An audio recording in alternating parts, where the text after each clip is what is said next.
নমস্কার, সবাইকে জানাচ্ছি ওয়েলকাম আজকের ভিডিওতে। আজকের ভিডিওর আলোচনার টপিক হচ্ছে 7 চাকরা ব্যালেন্সিং। লাস্ট ডে আপনাদেরকে বলেছিলাম যে 7 চাকরা কি করে আমাদের প্ল্যানেটকে কানেক্ট করে, এবং আজকে বলবো যে 7 চাকরা ব্যালেন্সিং এর মাধ্যমে আমরা কি করে আমাদের চার্টের উইক প্ল্যানেটগুলোকে বুস্ট আপ করতে পারি এবং 7টা চাকরাকে ব্যালেন্স করে আমরা আমাদের চার্টের প্ল্যানেটকেও ব্যালেন্স করতে পারি। সবার আগে যেটা জানাবো সবাইকে সেটা হচ্ছে আজ 21শে জুন যোগা ডে এবং ওয়ার্ল্ড মিউজিক ডে। আমরা জানি যে কোনো সাধনাই যোগ সাধনা অর্থাৎ যোগা ছাড়া কিন্তু সম্পূর্ণ হয় না। এটা অ্যাকচুয়ালি স্বামী বিবেকানন্দের বলা একটা উক্তি।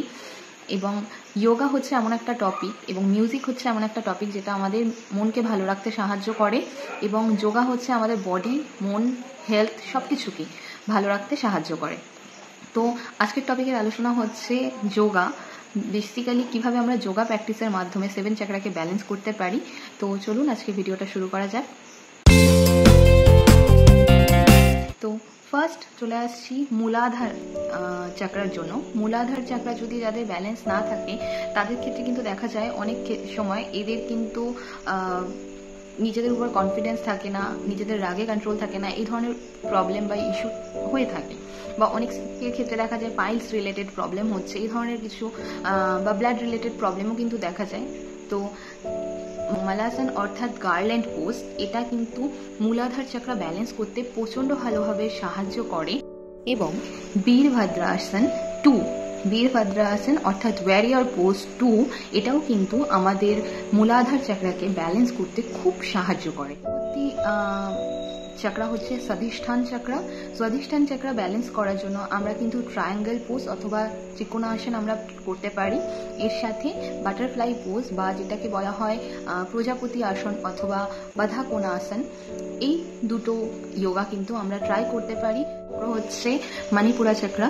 মণিপুরা চাকরা যদি ব্যালেন্স না থাকে সেক্ষেত্রে দেখা যায় হয়তো আপনাদের লিভার রিলেটেড বা পেট রিলেটেড নানা রকম প্রবলেম হতে পারে। এই চাকরাকে ব্যালেন্স করার জন্য আমরা কিন্তু বোট পোজ বা নৌকা আসন যেটা বলা হয় এই আসনটা এবং বো পোজ অর্থাৎ ধনুর আসন, এই দুটো যোগা পোজ আমরা কিন্তু ট্রাই করতে পারি। আমাদের চতুর্থ চাকরা হচ্ছে অনাহতা চাকরা, যেই চাকরাকে ব্যালেন্স করার জন্য আমরা উষ্ণাসন বা ক্যামেল পোজ অথবা ভুজাঙ্গা আসন অর্থাৎ কোবরা পোজ আমরা কিন্তু করতে পারি, যেটা আমাদের বডিতে যে চতুর্থ চাকরা রয়েছে অর্থাৎ অনাহতা চাকরা, এটাকে ব্যালেন্স করতে সাহায্য করবে।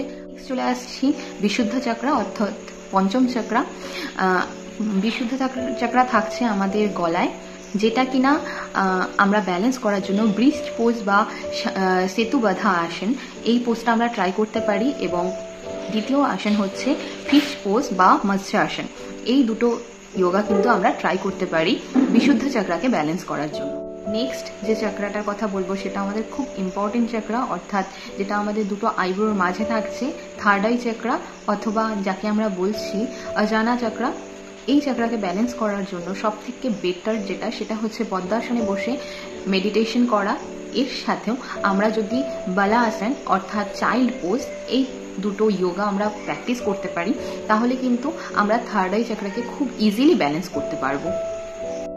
একদম শেষ চক্রা অর্থাৎ সহস্রার চাকরাকে ব্যালেন্স করার জন্য আমরা যেই যোগা পোজটা ট্রাই করব সেটাকে আমরা কিন্তু র্যাবিট পোজ বা সসঙ্গাসনা অথবা সসঙ্কাসনা, এই দুটো নামে আমরা জেনে থাকি। এই পোজটাকে আমরা ট্রাই করতে পারি। এর সাথে শীর্ষাসন, যদিও শীর্ষাসন সবার জন্য পসিবল নয়, যারা যারা পারবেন অবশ্যই ট্রাই করবেন। যারা যারা শীর্ষাসন পারবেন না তারা কিন্তু সহস্রা চাকরাকে ব্যালেন্স করার জন্য র্যাবিট পোজ ট্রাই করতে পারে, তাহলে কিন্তু আপনারা সহস্রা চাকরাকে ব্যালেন্স করতে পারেন। তো এই ছিল আজকের আলোচনা। কেমন লাগলো আপনার কিন্তু অবশ্যই কমেন্টে জানাতে ভুলবেন না। আর অবশ্যই আজকে যোগা ডে, সবাই যোগা প্র্যাকটিস করুন, সুস্থ থাকুন, ভালো থাকুন, নিজেদের শরীর, হেলথ, মন সব কিছুই যোগা মাধ্যমে ভালো রাখার চেষ্টা করুন। কেমন লাগছে সেটাও জানাতে ভুলবেন না। এবং আপনাদের যদি ভিডিওগুলো ভালো লেগে থাকে তাহলে কিন্তু আপনাদের ক্লোজ পার্সনদের সাথে অর্থাৎ বন্ধু এবং ফ্যামিলি পার্সনদের সাথে শেয়ার করতে ভুলবেন না। নমস্কার, দেখা হচ্ছে নতুন ভিডিওতে। ততক্ষণ পর্যন্ত সবাই ভালো থাকবেন, সুস্থ থাকবেন।